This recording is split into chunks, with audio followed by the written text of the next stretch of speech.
Hello, welcome to Nintendo Nostalgia, episode 26. I'm your host, Jacob Russ, and I am with my co-host, Ryan Black, and we are back, and we are playing with power. Ryan, buddy, how is it going? We have had another week where your Switch is working like normal, finally, hopefully, thankfully. Any new news for you? What's going on with you, man? I'm at that point now where I'm done with Zelda, and I mean, I'll pick it up and I'll play it just because I have nothing else to do. But I'm ready for a new game to play. Nothing's really jumped out at me. It's like I have to play it. So I've just been kind of sitting here, just kind of waiting. And I wasn't gonna get Mario Kart, but then like Andre Seegers right now is posting stuff. He just got his downloaded copy and he's posting stuff on it. Maybe man. I actually want to reconsider that. Maybe I actually want to get this. And that is right around the corner. It's next week. Yeah, it is. And, funny story about that. I mean, so last week we talked about just how I'm kind of tight for money on things, and I said I was going to get Mario Kart 8. And what literally got me that was I decided to bite the bullet and take Bomberman in and trade it in. I don't like to trade in games. It's hard for me. I liked that soundtrack. And I thought the art and everything was really cool in the game, but I wasn't good. I don't know I know the game hasn't had the best reviews, but I was terrible and I just was not having fun with it. And I mainly bought it for Becca and I, and my wife, she did not like to play it, but she likes Mario Kart. So I took that in, but I made a bold move, and I know I'm going to hate myself for this because this Pokemon spell I have comes around every couple of years where I really get obsessed with Pokemon, start buying some cards in a game and watch the TV show again. And then I slowly fall out of it. And I traded in 3 Pokemon games I just had on my shelf. I traded in White and White 2, X, and Sun. I traded all 4 of them in, and I went into GameStop with Bomberman, and I paid off the whole thing. I even got the little wheels with it because I liked actually playing with the wheels in the Wii. And I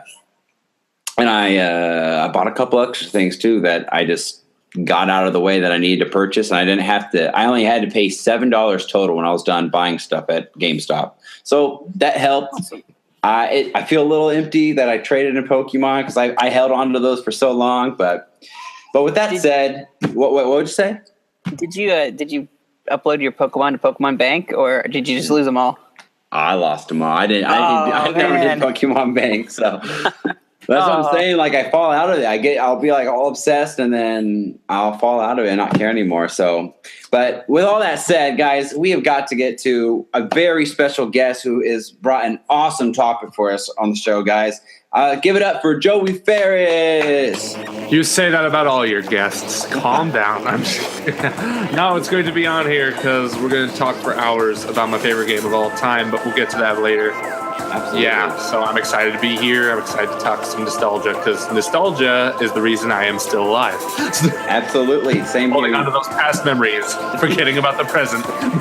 Yes, because the present never always feels as good as the past for some reason. I don't understand it. I want to love the present, but I can't. So.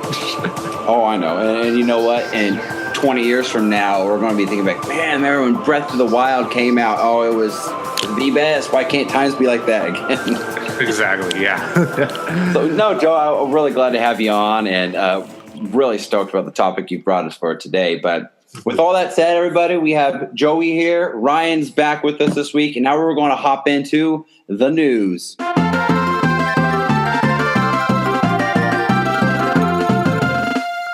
So, guys, last week, this happened shortly after we recorded our episode. So that's kind of the downfall to us recording so early in the week. Stuff happens later in the week, and we don't get to talk about it right away. So, guys, the NES Classic has been stopped. Finally, it's official. Why? Yeah, I think we all agree. I think it's not a wise decision on Nintendo's part here. I mean, Joey, what do you think about this? I don't even think they cared much about the NES Classic to begin with. Let's be honest. The way they were stocking that thing, they didn't have that many out because they didn't think it was going to be a big hit. And even when it turned out to be a big hit, they didn't want to capitalize on it because they wanted to focus on Switch. So in that sense, I kind of understand it. But at the same time, it's also ugh, why did you have to just straight up cancel it. This is going to be hard to find years down the road. Yeah. And granted, we're going to see like, they have like multiple Sega Genesises, like with pre-installed games. They're coming out with the Sega Genesis HD later on. There's going to be like third-party stuff like that, I bet. So I don't know. I don't see it as too much of a loss, but which also brings me to my next thing. Where is our virtual console on the Switch? Because if I can't play it on the NES Classic, I certainly don't want to play it on my Wii U. Thankfully, my aunt has an NES Classic, so I'll just have to steal hers. I'm in denial right now that it's something that's happening. Like, I'm like, oh yeah, a couple Christmases from now, when Nintendo's like slowed down on their stuff, they're going to re-release it and it's going to be available again. Like, it's going to be another production run. Like, I'm just kind of in denial right now. Like, no way that's over with. Like, why would they do that? That's beyond anything I could. Yeah, it's a bad decision. I mean, I do agree. I think it's a bad decision. But to be honest, I think I've said this on the show before. I have always believed that the NES Classic was a card up their sleeve. I don't think this was something that they have planned that they wanted to do for a long time. I thought that, let's face it, last winter they really did not have anything for the holidays. And I felt like pulling this card out gave them something to keep people at least talking about them into the holidays, to put, like you said, Joey, push them to Switch, and Switch is their main focus now. I don't think it was ever their intention for this thing to be a big be a long-lasting thing. I think it kind of caught them off guard that it was such a big hit. Yeah. But now with that said, though, I do believe, I think that they will experiment more with this. I think they'll come out with it again because they worded it a little differently, too. They didn't say, like, this was gone for good. They said this is going to be the last shipment that comes out for this year. It wasn't saying, like, we were done doing this kind of thing. So I think there's a little bit of hope that we may see a revisit to this, like you said, Joey, like that Sega keeps releasing more and more things. I could see another version where it's a whole different. Maybe there's more games to it, or I don't know. Maybe they just go onto the SNES version. They should. I would be the first. I didn't care much for the NES Classic at first, but man, they released SNES Classic. I'm all over that, baby. Yeah. SNES is like bigger, better games than the NES ever did. Man, it was nuts. You put Super Metroid on there, and I'm sold. Oh exactly. My gosh, Super Metroid, the Donkey Kong Country trilogy, Mario World. It's so funny. Like, we already own these games on multiple systems, but like to just have it on this one small little plug and play box just feels so like I have to have it. The collector in me has to have it. Yeah. I would love a SNES Mini. Put Mario RPG on there, and it's gone. You won't be able to find it anywhere. It's so gone. Oh my gosh, is that on the eShop for the Wii U? Oh, that's Wii U. I believe so. Yeah. Okay. Yeah. I thought about getting it because I never played it, so I'm gonna have to do that. So good. Mm-hmm. I've only played it a little bit, not a lot though. Yeah, that's true. But yeah, so that's a thing. It's closed down. I really did not expect them to shut it down. I really thought they'd just keep it going. So now I'm actually kind of scrambling around to see if I can get one more, because my older brother, saw mine at Christmas time, and he's not a big gamer or anything, but he was really obsessing over this NES Mini when I brought it over for Christmas to my parents with everybody, and his birthday's in August, and I thought, well, I'll just go get him one in August, close to his birthday, surprise him. But man, now they're shutting down, so I'm going to see if I can snatch one up. But I'm not paying no $300 for a NES Mini. Absolutely not worth it. No, not at all. Especially when my brother doesn't even game that much. Exactly, yeah. So. But yeah, that's that. That's the news I brought. So guys, sorry if you didn't get an NES Classic. There's still a little bit of glimmer of hope, but if you really want one, you're probably going to have to pay overly priced product for it. So, but unbelievable, very unbelievable. Bad move, Nintendo. I like a lot you do, but not that. Well, one. We're not business executives. We don't know what's going on behind the scenes. So in the end, only Nintendo knows what's best for them. Sure. Sometimes, most of the time, Wii U was not best for them, but whatever, misread the market. But still, like I said, we're not business executives. There's always something behind the scenes that we don't know. And that's a great point. I'm glad you bring that up, because I'm a big Colts fan, and one of our old our GM is Bill Polian, and he's known around here for always saying a quote that if you listen to the fans, you'll be eventually sitting in the stands with the fans if you always listen to them. Yeah. So there is they've been a over 100-year company. I mean, they've been in the business for a long time. They know what they're doing. I think they can fare well. But Konami, on the other hand, yeah, they should take some notes. Let's not beat that dead horse. They're running out of feet to shoot.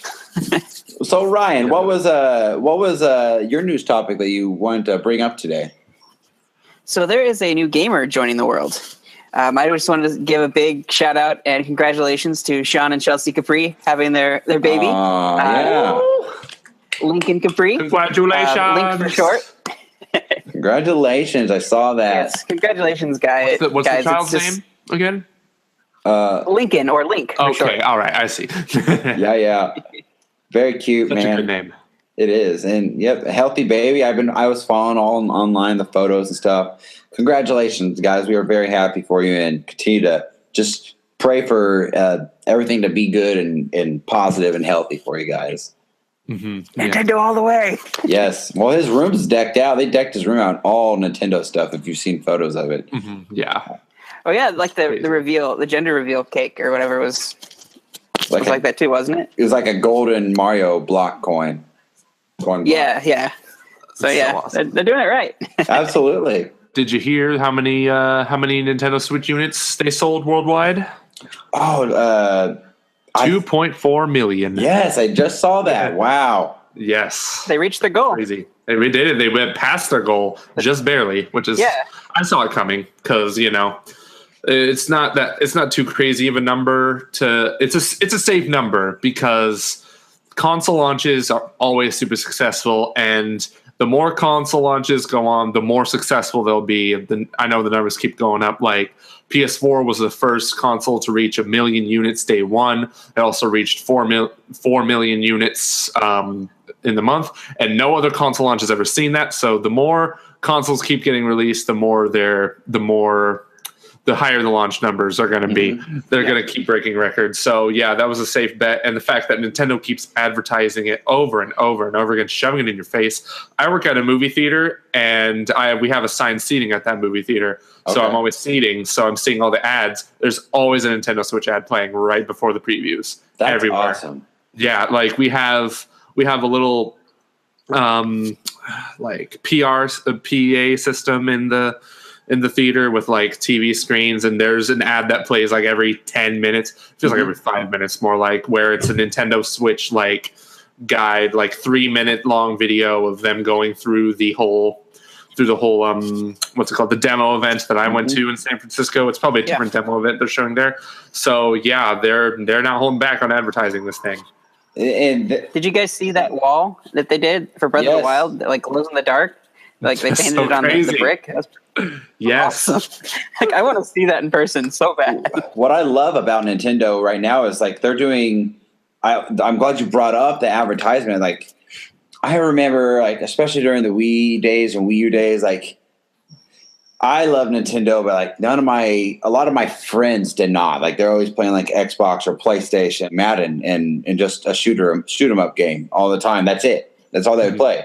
So I love shooting up games, though. Don't hate on shooting up games. I mean, Doom was my GOTY last year, but still. Yeah, there's nothing wrong with it, but I don't play like Halo ever. So like when I would go to like these joint parties, it was no fun because they would all be killing me constantly, or Call of Duty, whatever it is, Yeah. My shooter was Metroid Prime 2, but that's not our topic for today. No, I remember being in the theaters and seeing like I would always see like Xbox come on before movies, and I would even see PlayStation. And if you're watching a football game on Sunday night, I'm seeing Xbox and PlayStation. Like I've never seen Nintendo anywhere, and now like what you just said in the theater, you're seeing the Nintendo Switch being advertised constantly in theaters. Like I'm glad to see Nintendo is. Like they had one in the Super Bowl, a commercial in the Super Bowl for the first time ever. Mm-hmm. I thought that Nintendo is being very aggressive, and I feel like that's more than Nintendo from back in the 90s that you see around the SNES days and the 64 days. at Easter just yesterday. I was at my parents, and I took my Switch over there, and I had a couple of nieces that were there, and I pulled out my Switch to play. And now my brother and his girls, like, they don't play any games. They don't. Mm-hmm. They rarely play any games. But I pulled the Switch out, and like my nieces were freaking out, like, "That's a Switch. Is that a Switch?" And I'm like, "Yeah, that's a Switch." And like, I was just astounded that they knew what a Switch was, because they don't game. Like, that's not their culture. Like, they're riding, they live on a farm and ride horses and stuff. So like, that's not their realm of thinking. And they wanted, I put it in tabletop mode, and I gave them each a Joy-Con, and they were playing Snipper Clips and Puyo Puyo Tetris, which I downloaded the demo for, and like, they were all just having a blast. So I thought that was really cool that somebody who doesn't typically know about this stuff knew about it. And that tells me Nintendo's doing a good job on their own. You know what I mean? Yeah. I have an 8-year-old half brother, and I wouldn't classify him as a gamer. He has a Wii. He doesn't have any other system. He doesn't really play on the Wii. He plays on his tablet Minecraft a lot, because kids love that Minecraft. Yeah. And so, but I brought my Switch with me to a restaurant, and he was like, "Is that the Nintendo Switch?" And I'm just like, "Yes, here you go. Go nuts, kid." And he was playing Zelda, and then he was like, "I'm going to go to that castle." And I'm like, "Godspeed." Good luck. You ambitious little devil. Yeah. And so I'm thinking, man, he should definitely, because like I said, he's a tablet. He plays Minecraft on his tablet, and now we got Minecraft coming to the Switch. And it's just like, it's the perfect kind of thing for him. Yeah. And I was afraid he was going to, I'm afraid kids this generation are not going to be like Nintendo kids, because they're always about the playing the Call of Duties and stuff like that. They're always trying to be that. Granted, I'm just generalizing an entire generation. I hate it when older generations do that. So I'm just gonna admit that my fault right there. But I hope to see more kids kind of do that stuff. And parents, stop letting their kids play Call of Duty. Not for the sake of violence, but for the sake of, I don't want them to become jerks. Yeah, you got to get them into that Mario, man. That's what we grew up on, and look, we seem to be doing pretty well, I think. Exactly. So, I agree. I think you said something fun there. And before we just end this, I'll say this. Last summer I was even at there was like this big open yard sale, and there was a bunch of old games. These people were selling cartridges, and I was looking at him, and I had this little kid come up beside me, and he with his mom, and he wanted a DS game. And he's like, Mom, I really want this DS game. I want that. And she said, it was like $20. And she's like, she said this, and it made me really sad for young kids today, because she said, why would I buy you that game when I could just download you an app for free on my phone? And wow. And to me, I'm just like, dare you? Right. Like, she, from the casual gamer, doesn't know, like, there's a big difference between a game on your phone or your tablet and a real game. Right. But if that's what kids are being told, because that's the cheaper option by parents, we're going to have a lot less really hardcore gamers growing up in the next decade or so. So it is our responsibility. It is our responsibility to teach them the real deal.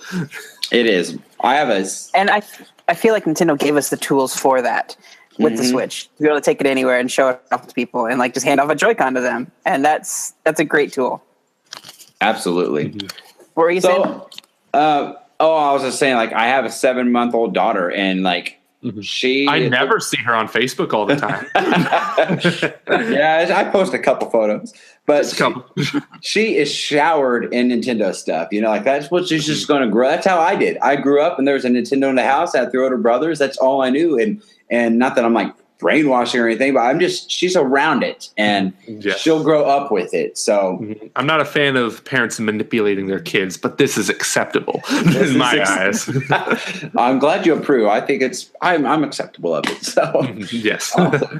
Well, guys, that's enough of the news. Joey, why don't you go first, man? What have you been playing lately? Let us all know what I've been playing. Joey's radar. So many games lately. It's like, it's hard to. I'm just jumping back and forth between systems. Since we're on the Nintendo side, I've been playing Mr. Shifty, which recently just came out. I got a review code for it like 2 days before it came out, and I have yet to write the review. By the time this is up, it should be up on Nerd Reactor, so check that out.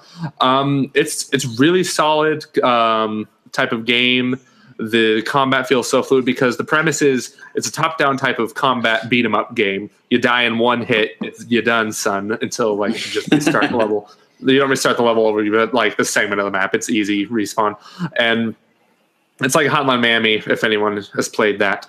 So but the thing is, you get to warp within like a 10-foot radius, and it just feels so good to warp around and start beating people up because you know what you're doing. It's not like it's so easy to learn, hard to master, easy to learn, difficult to master, that kind of thing.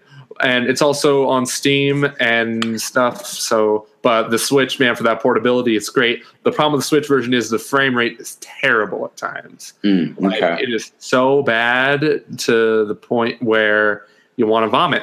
Granted, it's not that.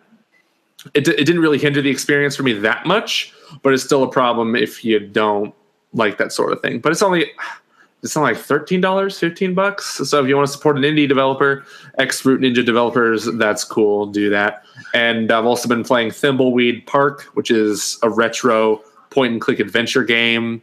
If you were a fan of the old games, it's made by the ex-developers from LucasArts, who did the likes of Maniac Mansion, Day of the Tentacle, Full Throttle, that kind of thing. Definitely check that game out. It's so good. It's lovely. It's beautiful. And finally, I've been playing Horizon Zero Dawn. I just got done playing that a little recently. Not done. I'm still going through it. But man, after playing Zelda, you really start to notice its flaws. Like, not really its flaws, but Horizon definitely feels like every other open world game that's ever been released ever, except for Zelda. Okay. It's definitely got that. It feels more like a Far Cry game, albeit more refined and more beautiful and has more of a great story, that kind of thing. I still enjoy it, but definitely like I kind of wish I played Horizon before I played Zelda, because this is what this is going to come down to. People are going to start playing. People who played Zelda are going to play more open world games that have been released, and they're going to start to think, man, Zelda kind of ruined this for me a little bit. I hope I don't feel that way when I played Red Dead Redemption. Rockstar games are always amazing, and Red Dead Redemption is going to be amazing. So there's that. So yeah, that's basically what I've been playing. Awesome. Yeah, Zelda Breath of the Wild was to be honest, my first open world game, and like I was really contemplating about getting Skyrim in the fall for the Switch, but I'm kind of worried that like I'm not going to enjoy it because like wasn't Skyrim like one of the first like open world style games like that to kind of start all this off? Not really. The open world's been around since GTA 3, kind of. So, okay. But you know they've obviously gotten a whole lot better because of that. Skyrim is still really good. Like I played it when it came out. I picked it over Skyward Sword. I mean, who didn't? I didn't want to pay another $50 for that Wii Remote Plus, but yeah, Skyrim definitely feels like a different kind of open world than Breath of the Wild, and it's same with any Bethesda game like Fallout and stuff. Okay, I still recommend you give that game a shot, if especially if you've never played it before. Yeah. So yeah, don't skip out on Skyrim. Skyrim is like, it's the fact that people compare Zelda and the fact that the developer Eiji Aonuma played Skyrim before he developed Breath of the Wild. You should definitely give it a shot. Well, yeah, it's definitely high on the list, and I'm pretty sure I will. Pretty sure I will. Zelda was a good introduction to the open world for me, I guess, though. Absolutely. It'll set your standards higher. From it might have spoiled me a little bit. Yeah, really, though. Ryan, how about you, man? What you been playing? A lot of party games with family. Of course, Zelda. Any of my free time, like I'm playing Zelda. I think I played Badge Arcade a couple times. There's a few hard to get badges that I really want, but I'm not willing to shell out the money for it. So I like try to get my free plays in. But that's pretty much all I've done with my 3DS. But yeah, I've been playing my Switch, Zelda. My party games, I got like over Easter. I got to do some 1-2 Switch and got to show that off to my family finally. And I purchased and downloaded the Jackbox Games 3. And we played that and we had some fun. A lot of people had bowed out by that point, so it was just like me and a couple other people playing. But it was still fun to experience that. I'm hoping they bring the first two to the Switch because they had some really good offerings before them. So, That's what I've been playing. Very nice. Me, I buckled down and I beat Zelda last week. So I got all the shrines, got all the memories. I did everything that I wanted to do, and then I went and go slayed Ganon. I won't talk too much about the game today, but I did beat it. So because I beat it, that really allowed me to start playing some other stuff. Like I had been playing Snake Pass, coming back and forth to it. But no, I really have been buckling down on Snake Pass, and I've been just exploring it and getting that David Wise soundtrack music in my head. I love it. I really like Snake Pass. I can't say enough about it. It's my warm up, I guess, for whenever you could gets released on the Switch. I don't know. We don't know yet, but I will say it's worth waiting. I mean, I played it already. It's worth waiting for it. I don't think you should rush to try and get it on PC or another platform or something, because the game is not amazing by any means of the word. But it's certainly if you were a fan of that sort of stuff, which I know you are a huge fan of. So they're gonna like it. The thing is, it takes the flaws from previous games and brings it over too. That's what I hear. Yeah. Yeah, so it's something like that. It's very polarizing. A lot of people really hate this game too. So yeah, it's not that bad.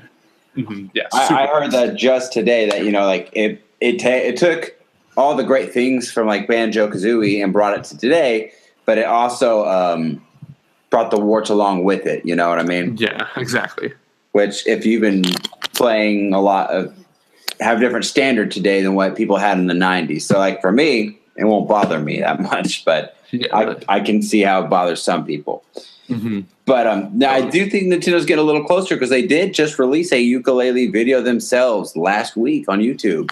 So I didn't know that. Yeah, it was just a little kind of the programmers and makers from Playtonic Games were just talking about the game a little bit, and just kind of giving a little background story of how the game was made, things like that. But they didn't give it an official release date yet, but just the fact that Nintendo themselves mentioned something about it, I think is a positive sign. That I'm surprised they did not talk about it in the Direct. That's interesting. I was hoping they would. I really was. They talked about Payday 2. Who wants Payday 2 on the Switch? I don't understand. I don't know if that game, that player base is still high. It could be, and I'm totally out of the loop, but still, Payday. I imagine Payday 2 is one of those games you can play forever, like Counter-Strike or something. Yeah. There might be a small crowd out there. You never know. Yeah. So, but yeah, Snake Pass, what I've been playing. And again, I downloaded that Puyo Puyo Tetris, the demo, because I never really played it, and I hadn't played Tetris in a long time. And to be honest, I actually just surprised myself and had some fun with it. I liked the competition of it, that you can have somebody else choose Tetris and you play Puyo Puyo, or vice versa. I thought that was really unique and cool. I liked it. My wife liked it too. But then I saw it was $30, and I was like, I don't know. This game is fun, but to me, I feel like it's if you're trying to save money, then you can just wait. That feels more like a $15 game to me. So I don't know. Dollar Man was a $15 game, so it should have been. Yeah, you're right. Yeah, you are correct there. Don't get me wrong there, but I learned my lesson now. That's why I'm not rushing out to buy Puyo Puyo right away. But no, it was a fun game, But I'm getting ready for Mario Kart 8 as well, so I that'll take up a lot of time. Yes, it's a win code if I get one. Oh yeah, we at Commonwealth Realm, the channel I work for, we have a Nintendo contact, so I'm just give me the goods. You got 11 days. Understand that. Really. Alrighty, guys. Well, that's enough of that. I think it is time to get into what we have been waiting for all day long, to talk about the topic that Mr. Joey Ferris brought us for this week. Let's give it up for Metroid Prime.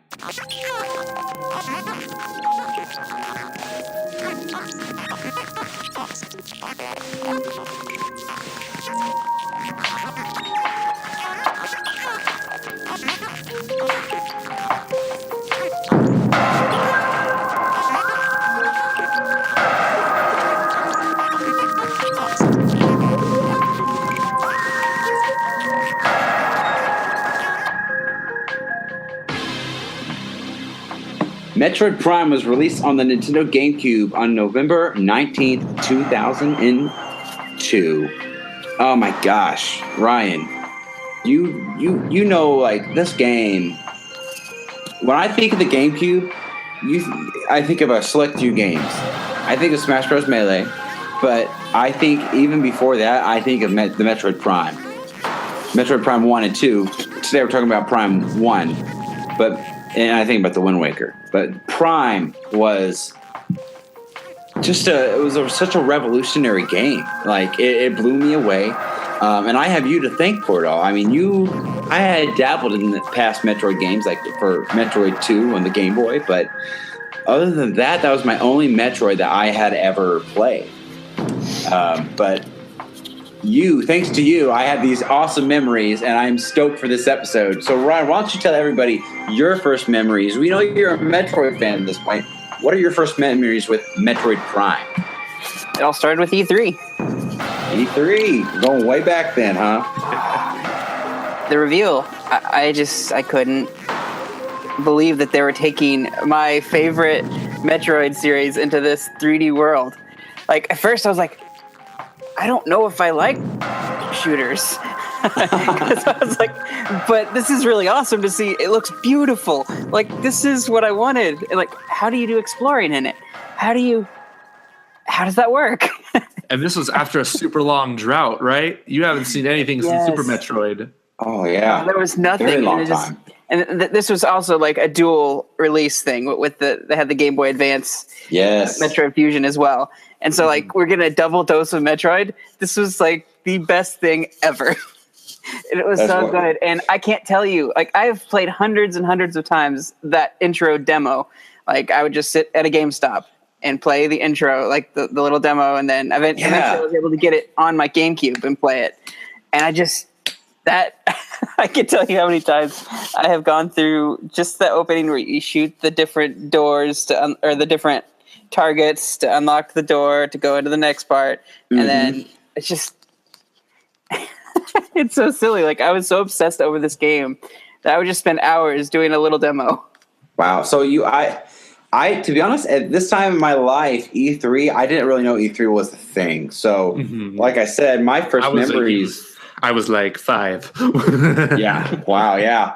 We all were, except for Ryan. Ryan's a couple years older than me, but we were all pretty young. Gosh, well, I think when this game was announced, I was in the 5th grade. Man, I feel old now. But my first memories with it, Ryan, honestly, was I went over to your house to spend the night. I was coming over for some reason. I was just going to spend the night. I didn't even know Metroid Prime was out in the GameCube yet, because again, I wasn't involved with like my Nintendo Power. So I was right on that cusp of subscribing, getting regular information to keep me updated. But back then, my main gaming came from you, like my updates and things like that. So I went over to your house and you were playing Metroid Prime. And I remember the level, you were right outside the area where, it's the area that goes pitch black. Like all the power goes out and you've got to make your way through and like the Metroids will break out. Yes. It was right before that part. Yes, I hate that area. But it was right before that part is the part I remember you were specifically playing. But I came over and I just watched you play that thing like all evening. I remember I didn't even have to touch it. I was just in amazement. And then I eventually got it for that Christmas. I asked for it after that, for that Christmas. And I also got Metroid Fusion as well. So I got both of them that Christmas, which was an awesome double whammy there. But the biggest thing I remember was I had this, I don't know where I got it. I don't know if I got it from you or what, and maybe one of you two had it. There was like a DVD that got released. And God, I know what you're talking about. Yeah, it showed off the game, and it had like a chronological order of like all the old Metroid games too on it. Yeah, why? Oh my God, I thought I was the only one that had that. No, I obsessed over that thing because I wanted it so bad, and I had to wait for Christmas. I would watch that thing over and over and over again. I loved it. I watched it all the time, dude. That's how I got in. That's how I got interested into Metroid. Granted, I didn't even play Metroid until like 3 years later, but still. Well, that's a great segue. Like, let's go into your first experiences with Metroid Prime, Joey. What was your start with this game?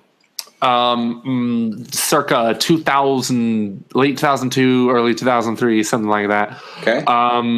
My dad's coworker got some promotional GameCube DVD that showed all the games, the same exact one you're talking about. And so I was still rocking the PlayStation 1. I didn't have any new consoles yet. And so he gave it to me, and I'm just looking. I watched that whole DVD like endlessly. Mm-hmm. There was a promo book that came with it too that was like so many pages long. And I was just thinking, wow, all this looks great. And then I looked at Metroid. I would watch Metroid a lot too. I would watch the chronological thing ordered. I'm like, this looks really cool. But I'm not old enough to play this because it's rated T for teen. So that's hilarious. I was that kid who I eventually got a GameCube that birthday in April 2003. And so I got 3 GameCube games. Mario Party 4, best Mario Party game, hands down. Sorry, Mario Party 2. Then Harry Potter and the Chamber of Secrets, still one of my favorite licensed games ever made. and Turok. And I'm just like, you see that game's rated M.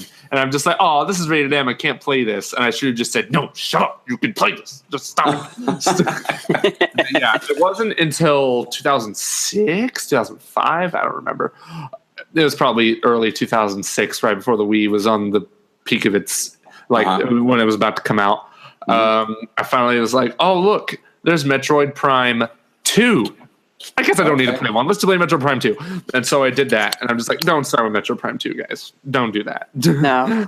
Always start with 1 and then work your way down. Yeah. But I still love Metroid Prime 2. I don't know if I beat it before I eventually got Metroid Prime 1 like a few months later. And that was when I fell in love with the game. So that's very interesting. So you kind of like, you played a lot of Metroid Prime 2, the sequel, before you ever got into the original one. Like that probably made me appreciate 1 all that more. You think so? Wow. Metroid Prime 2 is still amazing, but it's definitely the weakest of the trilogy. But the fact that it's the weakest but still amazing just goes to show how incredible that trilogy is. Right. Yeah. Like, seriously. Yeah. And absolutely. Metroid Prime had everything that I wanted that Metroid Prime 2 kind of didn't. It had unlimited ammo, for one. Yes. The big one. Yeah. Downfall to 2. Yeah, but the atmosphere of that game is just so incredible. It's nothing that 2 could have. Well, 2 still had some amazing atmosphere and stuff, but I'm just going to talk about 1. I'm just going to stop comparing it to 2. But Metroid Prime 1 just has that kind of just a sort of aesthetic that no other game has matched for me since. I don't know if it's just because of nostalgia or basically the reason why this game is my favorite game ever made, my favorite game of all time, is because it's like it has that balance of nostalgia and the fact that somebody could still play this game for the first time now and it would age perfectly still. Mm-hmm. Like I don't know what they did with the graphics or everything, but it still looks good to this day. The gameplay is balanced perfectly. The enemy variety is astounding. And everything about this game is just so well made. And it's a shocker to me that the director of the game, I forget his name, but he recently came out with ReCore on the Xbox One. Talk about falling from grace. He said he doesn't even like the game. I'm just like, what kind? Yeah, I was like, I understand like artists criticize their work more harshly than anyone else. But at the same time, I was like, dude, come on. What kind of ambitions did you even have for this game to begin with? I would love to see your game, like the game you had pictured in your head, come out because it's apparently a lot better than this. But this game is so incredible. I don't see how you could even think that. So it's also a wonder how this game even managed to come out so perfectly, because from what I've been hearing, like development stories, Nintendo was always just like getting their whips out, being like, you gotta do this, you gotta do this. And it was just so stressful over at Retro Studios for the entire trilogy. But they still managed to come out with such great games where it's also like, this is also the reason why Nintendo's so strict on everything, is because they have that sort of vision that they need to follow. And then that creates this amazing game. This is my favorite game ever made. Number one. It's amazing. Top 3 games: Witcher 3, Breath of the Wild, Metroid Prime. Yeah. Wow. That's good. I'm glad it's high on your list, because it's high on our list. But that just brings me into my next top point. Was what, like, this wasn't just a regular game that came out for Nintendo and then we passed by and it goes into the past. No, this was a special landmark game for Nintendo. Like this was around the days where Halo was huge for Xbox. Okay, exactly. And when Metroid Prime came out, this was, even though it didn't have multiplayer, this was kind of their answer to Halo. At least around growing up, that was the mindset I had. And around Metroid my friends, always came out around the time Halo games did. Right. Like Metroid Prime 2 came out the same year as Halo 2. Metroid Prime 1 did not, came out a year after Halo 1, I think. And then Metroid Prime 3 came out the same year as Halo 3. So that's interesting to me. Yeah, it really was just kind of like, this is our version of Halo, in a way, I felt like.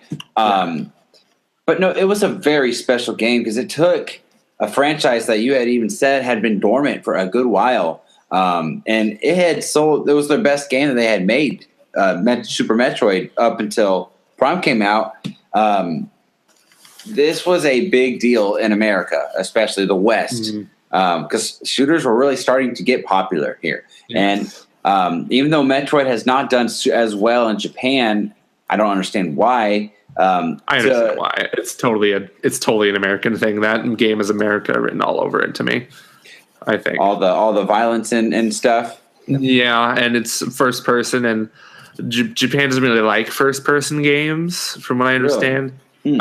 I don't know. I guess it's just sci-fi clicks more better with the American audience, a specific kind of sci-fi. Like Japan is their own sci-fi in the sense of like Phantasy Star, Xenoblade, that kind of thing. This is my takeaway from it. But yeah, Metroid is kind of like, for one, Metroid was based off of Alien. The movie's Alien. Exactly. So based on American franchise, that kind of thing. That's true. So yeah.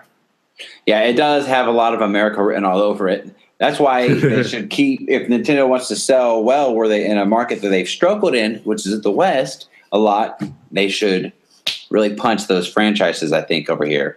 But like with advertising. Absolutely. So Ryan, what makes this game so special in your opinion? Like, why is it unique? Honestly, they took I've always been about the music in Metroid series. Yeah. And they took the music and they injected modern awesome sounds to it. That just like, you had like the rocking sounds, and you had like that weird, like, I call it alien sounds, like the high trill, like, and I know what you're talking about. The sounds of the Metroids in the background, like I listened to the intro to the game, like when you turn it on and it goes into the orange, like Metroid, like inside the Metroid. Like, I listened to that, like I had a GameCube screen and I'd plug into that and I put my headphones in and I would just listen to that song, like just constantly listening to it. I loved the music in this game. It drew me in, and it gave me the same feeling I had in Super Metroid. Like I go to a new area and there's this new engaging music, and I feel like I'm exploring, and it makes you feel empowered and like a hero. And that was just so cool. And like the terror and some of the into the space pirates, like, my goodness. My favorite theme in that game is the Chozo Ruins. Like when I think of that song, like sometimes just songs pop in your head randomly all the time, human nature. When that does, I'm just like, I'm happy again. Yeah. Like seriously, it's so. The music is just perfect in that game. Basically, the music, like that's why I love to insert clips of the soundtracks from these games on our episodes. It's just because that music is such a large part of the nostalgia. Like Joey, you sent me a couple Metroid Prime songs today, and as soon as I clicked on them to listen to them, like I mean, I felt like it was 2002 again. I felt like it was Christmas. The very first time I put this game in my GameCube, I just remember it being snowy outside and icy and cold on a Christmas morning, and seeing this for the first time. That music is so epic. It really just gives me goosebumps to think about it right now. It takes you into a whole new world, and you knew you were set up for a grand adventure. And I can't even describe how much I love this game. I just replayed it not too long ago because I rebought it for the Virtual Console for the Wii Trilogy one. And it's it was like you said, Joe, you could pick it up today and it feels just like it's new, you know? And I will say one thing I thought was funny is that very first intro scene where you fly into the space station. I could see the limitations of the GameCube and the graphics. Like you could see like there's like boxed lines in the space to show the limitations of what it was. But besides, I thought that was funny. But besides that, no, the music's great. The way it feels is great. This game, Nintendo really hit the sweet spots on things. You know, like we're talking about Breath of the Wild and how this is just like a perfect masterpiece almost for Zelda. This is what Metroid really was for Nintendo. And to be honest, this was like their first real big attempt at their own first-person shooter themselves. I mean, Retro Studios should be given most of the credit where this is, because man, oh man, they sure know how to make games. Like they haven't made a Metroid game since Prime 3, obviously 2007. That was 10 years ago. Oh my god. But oh gosh, wow. But wow. Yeah, you even play the Donkey Kong Country games. They just know how to make good feeling games. Yes. And they've been working on something since 2014. So where is it? What are we going to get? Hopefully that's E3. It better not be another Donkey Kong Country game because I'm done with those. Like really, just stop for a while. Yeah. We got to deal with Platonic and let them make Donkey Kong Country. That's all I'm saying. Yeah, really. But no, you're absolutely right. I really would like to see another Metroid game from them. So fingers crossed, we'll see. But exactly. So let's just talk about the game. I mean, obviously this is a special game. Joey, do you follow the story a lot? Like, I know, like I'm really big on story myself. Like, is the story really important to you? Like, how does this connect to the other Metroid games and where it fits in the chronological order of the timeline? It's really interesting to me because, hold on, I'm looking up something to bring up later because I'm trying to remember the name of a boss. And so, man, the story is like, it's more or less in the background more than anything. Like, it totally doesn't have to be there, but it is because it's not like you get story cutscenes in Metroid games, except for like Prime 2 and 3. But like Prime almost had like none of that. And I was actually shocked to find out, oh, hey, for the Prime trilogy, it takes place in between Metroid 1 and 2. What? Yeah, so that's interesting right there. It is. Yeah, and I do like the Metroid story for the fact that it's totally like one of Nintendo's more mature stories. Like we got Meta Ridley eating Samus's parents. That's the thing that happened. Yeah, that happened. Guys, don't dodge the bullet there. And it's something that I don't know. I have mixed feelings about it because I don't love Metroid story, but I also do at the same time. But I also, it's like it's all about character for me. There's a character of Samus Aran because there's a reason why people just despise Metroid Other M. Because they totally like made Samus out to be a weak and frail character, right? And it's just like that's what it's like. Yeah, I think the character of Samus is the most important part of the story to me, more than anything else about the Metroid series as a whole. Because in the end, it's all about her. This is all her story, and there's a lot to her that's a mystery but there's a lot to her that I do want to know at the same time, because she doesn't talk a lot, other than Metroid Other M, which we don't talk about.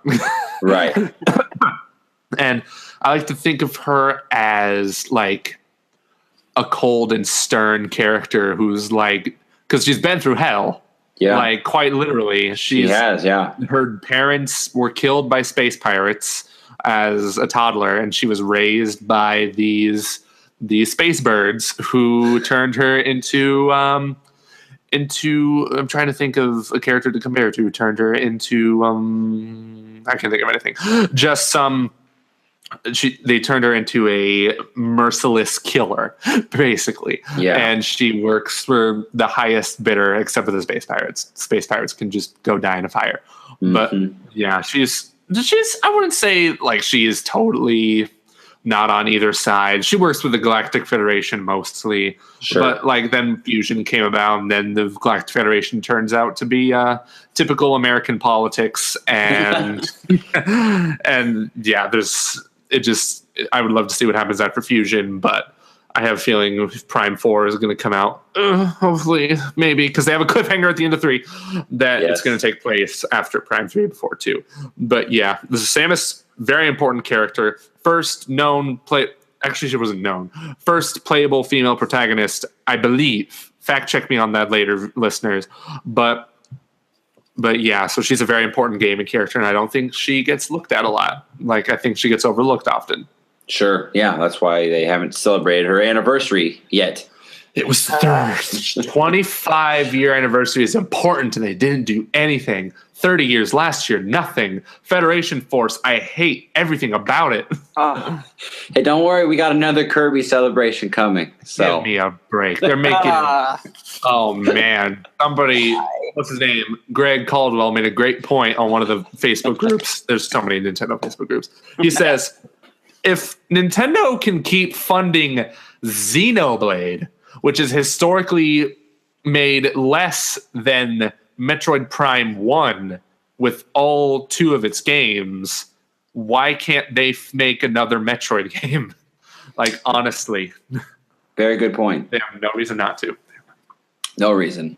Mm-hmm. Ryan, what about you? Does the story, is that something that you look for when you play Metroid, or are you looking for, like, I just want to dive in and because I think Metroid Prime became a lot more exploration. You know, I mean, we talked about open world games, and granted, it's not like a full open world game per se, but I mean, it really does feel like you're exploring a whole planet here. You know, very atmospheric. You uncover the story through exploration, and I think that was the best way of presenting it. It's a great point. The scan visor. Yes, the scan visor. Yes, must scan everything. It's just, it was a part of the game, and I liked it. I liked this idea of being able to look at things and to look into things. Oh, like, I haven't scanned this yet. I'm going to scan it and find out what it's all about. It was great. I loved the scanning mechanic. Now, it does take you out of the experience just a little bit. It's like, boss is screaming a murderous scream before they impale you, and you're like, hold up. I'm going to let you finish. But first, I got to scan everything in the vicinity. Got to get that 100%, you know? Now you just eat food and it pauses everything in every game ever. Hold up. At which point, let me scan it first. Which point, like, you learn stuff and you find out weak points and things, but like that pause kind of takes you out a little bit. But also, it's like, it's so good to learn all the backstory and the lore and to find out what the space pirates are doing. You wouldn't know any of that if you didn't do any scanning. Well, there's a lot of funny stories. And you'd have the good gist of everything, but you wouldn't get the deep underground, like, the hidden gems of the story, like, to really get into it. Like, that was the best part. It made you seek it out and find it. And man, that's such a great point. I don't know why I didn't think of that. You can find out so much interesting stuff about the story through that scan visor. Yeah. And it's like, space pirates are the common enemy. They're a big threat. But at the same time, you read their logbooks and they're like, oh no, she's coming. What are we going to do? Right. That's a great point. Scared of you, man. They are like, that makes you love Samus even more because she's just like, she's ruthless. Yeah. Space Pirates afraid of her. They're like, no, come here. And deep down, they're like, please don't kill me. I'm so glad you brought that up because, like, you're right. You would scan that. It's like reading their diary. Like they would call her like the treacherous bounty hunter, ruined our plan. Like they would talk about old games, like how she foiled their plans in the very first Metroid game. You said takes place between those. They would talk about that, or they would talk about we still cannot master the morph ball form, and we don't know how this bounty hunter does it. And like they talk about their failed tests. They would try to do it. How space pirates were killed for my favorite logbook entry is I was reading and they were trying to figure out how to do the morph ball. Yeah. And they just kept like having like failed attempts and mangled bodies. Like this is. I don't know how I missed that one. I probably just forgot, but still. Oh man, I'm just thinking of Iron Man 2 when they're trying to remake the Iron Man suit, and then some dude literally twists his body backwards. I'm just like, oh, ouch. Exactly. How does she even do that morph ball? That's the one thing I was like, how are you even alive?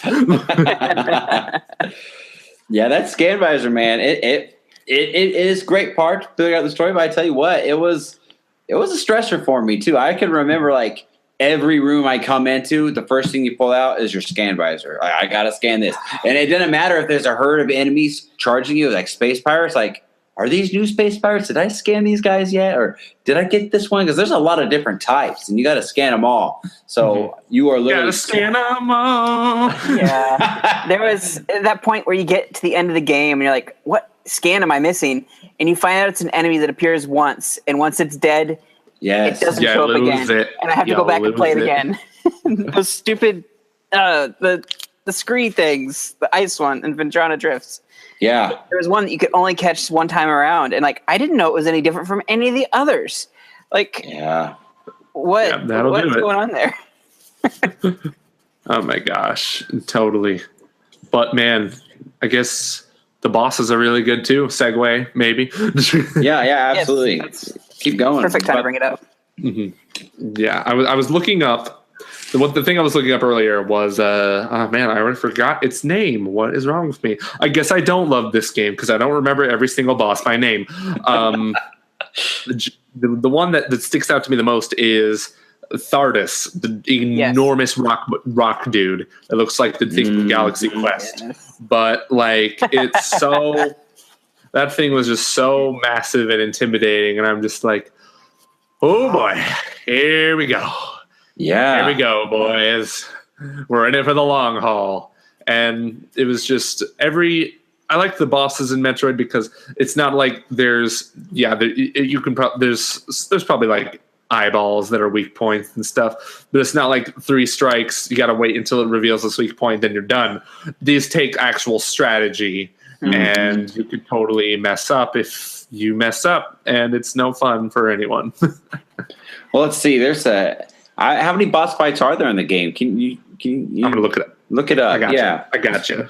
One of the most memorable ones for me. I mean, there's a couple, but I really, because it was also in that DVD that Joey and I were talking about. Yeah. It's in the ice area. The guys who I can't even think of their names, but there was always the baby forms when you had to break their ice shell back. Yes. But when you got to the certain room, there was a big one with those like spiked ice on the back. I always like that dude legit scared me. It was terrifying because you get locked in a room with it, and it's not a very big room. You know what I'm talking about? I was too busy counting the number of bosses, which are 12. But 12 bosses. I actually have the boss guide with me. Could you repeat the boss again? Yeah, it was the boss in the ice realm where he has spikes on his back. I believe you get the wave. Sheegoth. Okay, yeah. I remember that. Fool. He scared the crap out of me. But once you beat him, because every boss you beat, you get an awesome upgrade. You got the wave beam. Am I correct? Yes. The wave beam. That is correct. See that? Look at that nostalgia memory there. Mm-hmm. You get a wave beam, and that really helps break those shells open. I know that was one boss that terrified me. Ryan, any boss scare you exactly? It was kind of scared me, but at the same time, I was underwhelmed. It was very weird. And that was the elite or the Phazon Like, was he called the Elite Pirate? Yes. Yeah. Wait. Omega Pirate, maybe. Omega Pirate. The Elite Omega Pirates Pirate. were like the still big but not boss battle level. Actually, I'm on the Metroid Prime wiki, and I said there's 12 bosses, but some of them are like mini bosses, like the incinerator drone, whatever, and the Elite Pirates are on here too. So yeah, but the Omega Pirate is the big guy. Okay, yeah.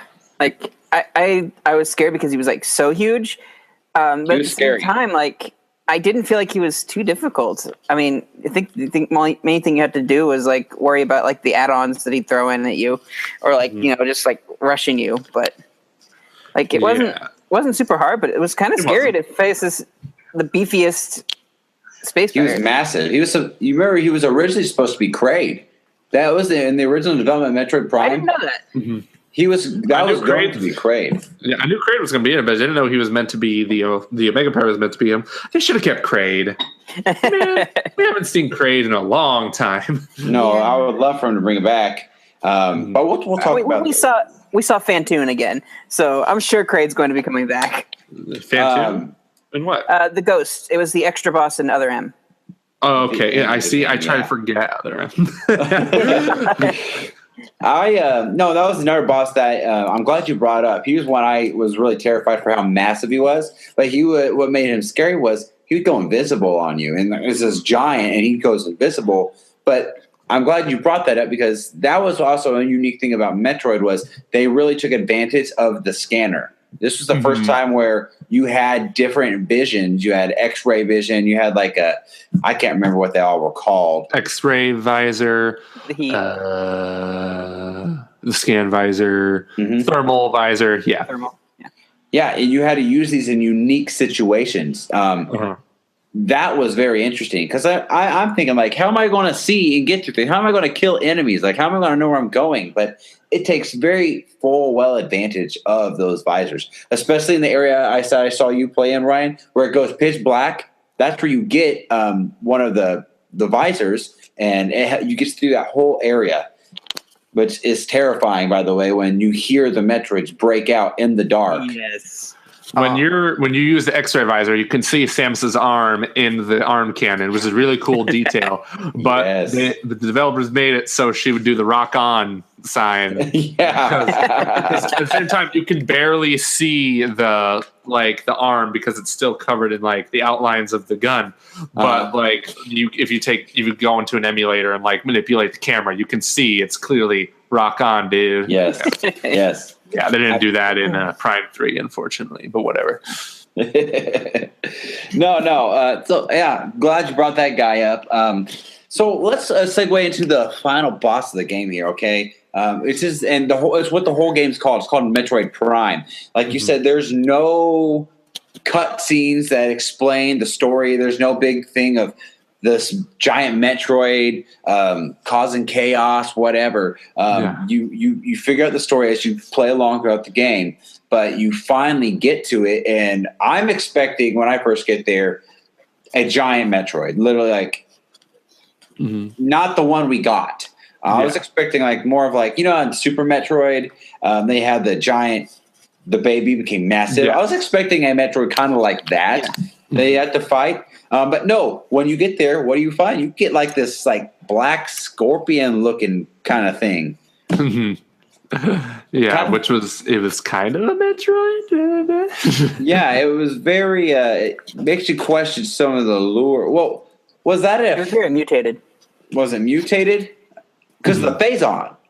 It was Phazon corrupted. Yes, I mean, it was a part of its DNA and it could assimilate it. Okay. Yeah, the Phazon's the whole thing behind the Prime trilogy. It's always about the Phazon. Yeah, key element of the MacGuffin, if you will. Absolutely.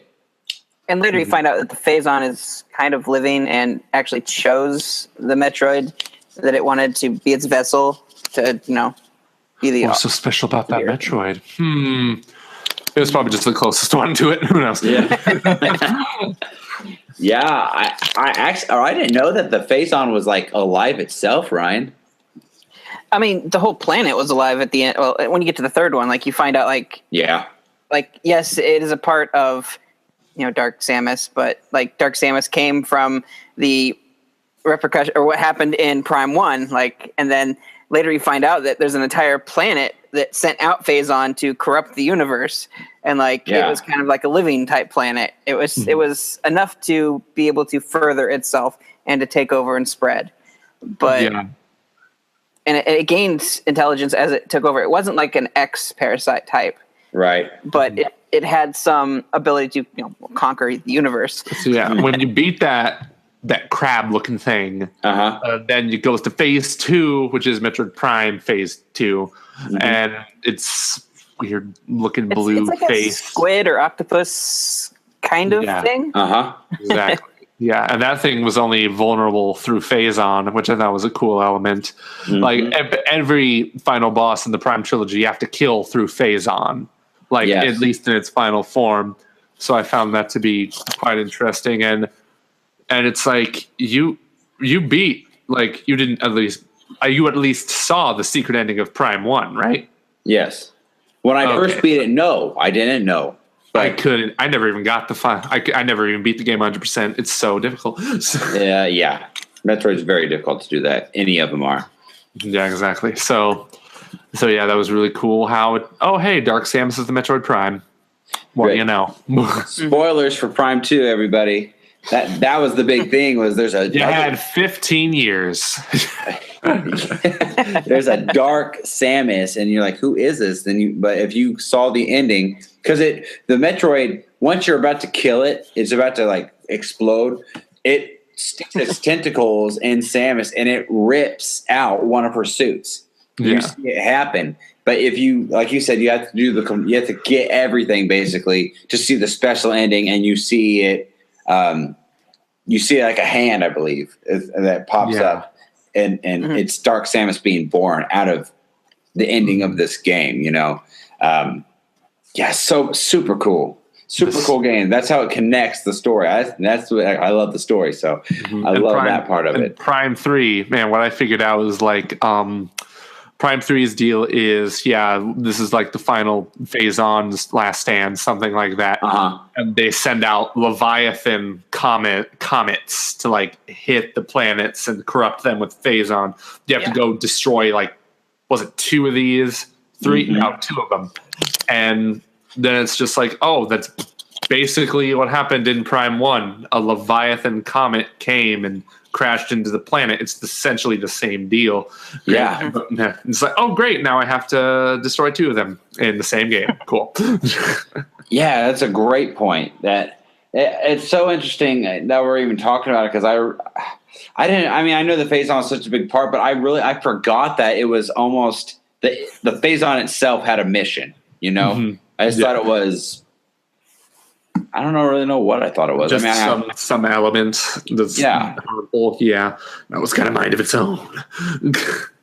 It's crazy. I guess so. It's a great key thing. I don't know if they can go back to it now, but They don't really need to. In my eyes, it was just a thing that happened.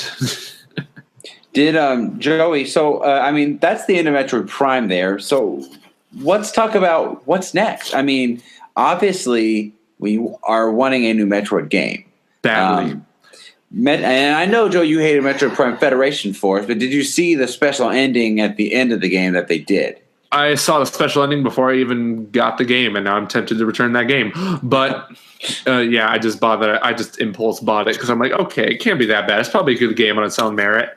And the whole time I was playing it, I was just like, I know I shouldn't be comparing this to any Metroid game, but I can't help it. I am so mad right now that we got this. And so I saw the secret ending before I even touched the game. Okay. That's kind of what got me to buy the game. I don't know why. I just felt like, I might as well support Metroid, but I don't like supporting poor decisions either. So it was a double-edged sword, really. And I'm just like, okay, so we got this weird-looking dude hatching a Metroid egg, and it's like the thing about what happened at the end of Prime 3, the secret ending of Prime 3 was Samus goes light speeds away, but then behind her is a ship that light speeds right behind her. And so that ship looks exactly like Silex from Metroid Prime Hunters. It definitely is. They just confirmed that. It was confirmed as of last year, I think, or the year before that. That was definitely Silex's ship. And then Kensuke Tanabe, the main producer behind Metroid, he's basically the head honcho behind Metroid. He is Miyamoto is to Mario what he is to Metroid. Kind of thing. He was saying, I'm not done with Metroid. I don't want to be done with Metroid. I got something else up my sleeve. I'm just like, that's cool, but when is it, man? We're starving over here. And now, you did hear that in Federation Force, that person in the end scene was Silex. I didn't hear it confirmed. That. Yes, that was another reference to Silex. That was actually him with the Metroid. Yeah, that's what I was about to lead into, and then I got sidetracked because Metroid makes me so passionate. I understand. So we've got two references now to, oddly enough, Prime Hunters. But again, like everybody seemed to like Silex the most out of the Hunters. Personally, wasn't my favorite, but Silex was just there, like every other hunter. He was just there.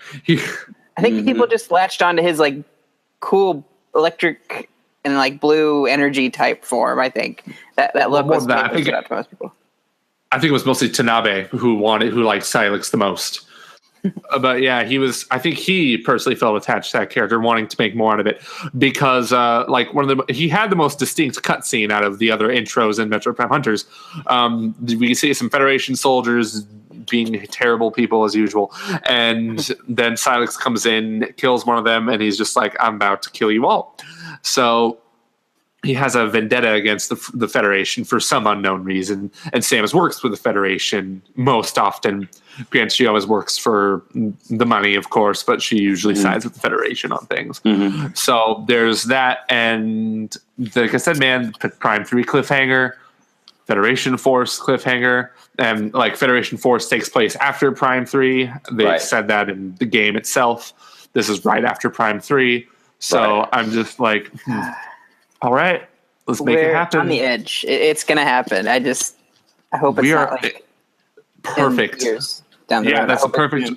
Yeah, that's the perfect way to explain it. We are on the edge because even Reggie said in an interview earlier in the year during all the Switch hype, he was asked about, I don't know if he was asked about F-Zero or something by a previous journalist or something. He was asked about some franchise that Nintendo isn't. Earthbound? Okay, Earthbound and Metroid. He talked about Earthbound. And then the next journalist that came up to ask him a question, he was like, hey, why don't you ask me about Metroid? Since he was getting annoyed with all these questions about his franchise. And then the guy was like, okay, so what about Metroid? He was like, talk to me in a year. And I'm just like, so 1 year. Can we finally get that E3 announcement that I've wanted forever? Yes. Like every year, fingers crossed, nothing. He was wearing a Metroid pin at the VGX Awards. Talking about, hey, I just like Metroid, man. I just like Metroid. Joel McHale himself was just like, so where is Metroid? Now, I think everybody on the internet right now is just about fed up with waiting for Metroid. Just Metroid. Everyone's talking about Metroid. Podcasters talking about Metroid. Game Informer literally had an interview with Aonuma and Miyamoto about Breath of the Wild. They played a little game of like, oh, there's a coin in the cup. Let's shift the cups. Open it, and it said 2D Metroid, please. And so I was just like, they know we won Metroid. And I was just talking about earlier, they fund Xenoblade. Xenoblade has not even like hit 1 million units sold in the 2 games that came out for it. Right. That's the last thing I've seen, at least, for it. I could be totally wrong. It's probably like, I thought the number I saw was 0.92 million or something. So yeah, they're funding all these niche games. Fire Emblem was niche at some point, but then they made it big. Fire Emblem is huge now. Yeah. Fire Emblem Awakening saved Fire Emblem. So why can't they do that for Metroid? They have to do it for Metroid. Metroid is too important of a franchise to just die. Right. And because you make a bad game, like people don't like Other M. So I feel like Nintendo has this mentality like, oh, it didn't sell well, so I guess it's a bad series. You know what I mean? I don't think it's that. I mean, they still make crappy Paper Mario games. I don't think that Other M is what held them back. I think it was legit just, what do we do with Metroid? Stumped. I think that, yeah. So they were just like, what do we do with that? That's the same thing that's the same excuse they gave for F-Zero. They said like, also I think a lot of it also had to do with the Wii U's poor sales numbers. It's like, you shouldn't put Metroid on something like that. So yeah. But like I said, I think we're on the edge. I think we're on the edge of an announcement. I think it's coming. The fandom for Metroid is like a hive of bees, and we're just waiting for a queen to come back. And yes, and Nintendo comes along and like beats the hive with a stick with Federation Force. And even a little bit before that with Other M, like they're stirring up, like we're angry bees now. Like you're making missteps here instead of bringing us our queen. Well, I've said this. I predict, this is my bold prediction for E3. I think we will get a Metroid Prime style game and a 2D game like they did for Fusion and Prime 1. I think we're going to get that. I think they do. I really do. And you know what? It's I hope they do a connection. Like, remember when you could connect? You could take your Game Boy Advance and connect Fusion to the Prime. You could download the Fusion into and play it in 3D. Like, that was so cool. That was awesome. That was awesome, dude. And you could get the original game unlocked too, I think, on Prime with that. Yes, you could. Yes, that was my first introduction to the original game through that. But yeah, totally. But I would love to see them do something like that. So, guys, I think I think everyone knows we love Metroid, and especially Metroid Prime. And Nintendo, I know you're listening to this. You've got to hear us out. Make another Metroid game. E3, announce it. So, with all that said, guys, Joey, I want to thank you again for coming on today, and I tell everybody where they can find you, so they can go like your stuff and start following your material. Thank you guys so much for having me on Nintendo Nostalgia. Nostalgia is the most amazing thing in the world, and without nostalgia, I wouldn't be here. I'd probably still be here, but whatever. So you can find my written works over at nerdreactor.com. I do reviews, news articles there, and I just did a review on, like I said, Mr. Shifty. Then I most recently did one, not most recently, the most recent one was Mr. Shifty, but the one before that was Ukulele. So check that out as well. And you can also find, thank you for that. You can find my Twitter, Instagram, Facebook, all that stuff at Ferris Wheel Pro. I tweet about all kinds of dirty stuff, so I know you're a G-rated podcast, but whatever. And I also have a podcast called Game and Talk. Speaking of not G-rated at all, we swear a lot, just a warning, but hey, we talk about games, so as long as you care about that, feel free to join us. We're a very disorganized podcast. We think of the topics very last minute. We invite the guests on like 2 days max before the actual show. But not everyone's perfect. So most importantly, you can find my video works on youtube.com/Ferris Wheel Productions. And most importantly, at Commonwealth Realm, where you're coming out with Nintendo content, Zelda videos, giveaways. Check us out. We're almost about to hit 100K, so please help us out.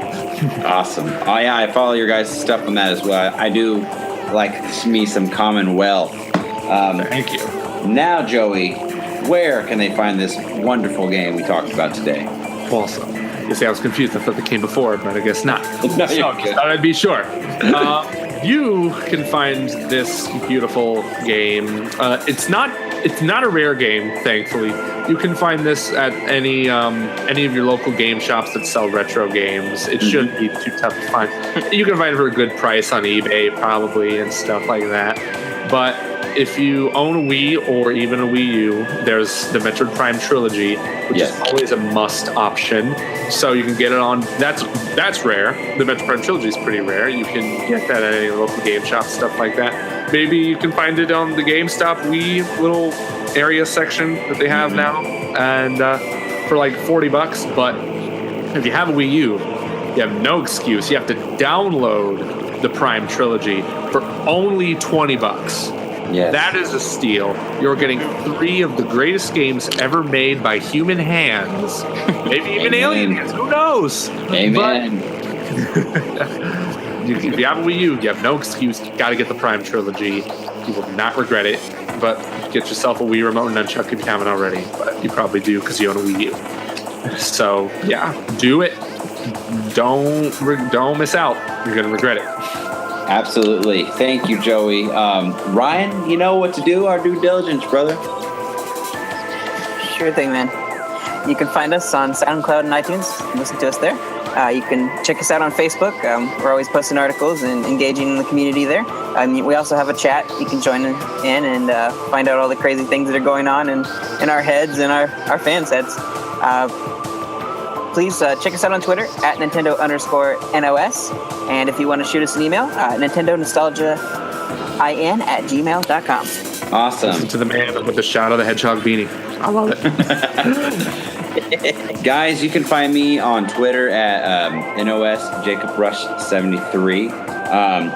Or it might be Jacob 73. I don't know. One of those two. I don't get on Twitter too much. I'm pretty new to it. So, but guys, before we close, I wanted to give a quick shout out to Play Some Video Games Podcast. Last week, they had me on a very long episode. We ended up recording for about almost 3 plus hours, so they turned it into a 2-parter. So there's 2 episodes with me on it. But we talked about the Nintendo Direct of last week, and we also talked, it was a big review. There are spoilers of Breath of the Wild, just kind of our thoughts of what we thought of the game, but we talked a lot of spoiler material, so be warned.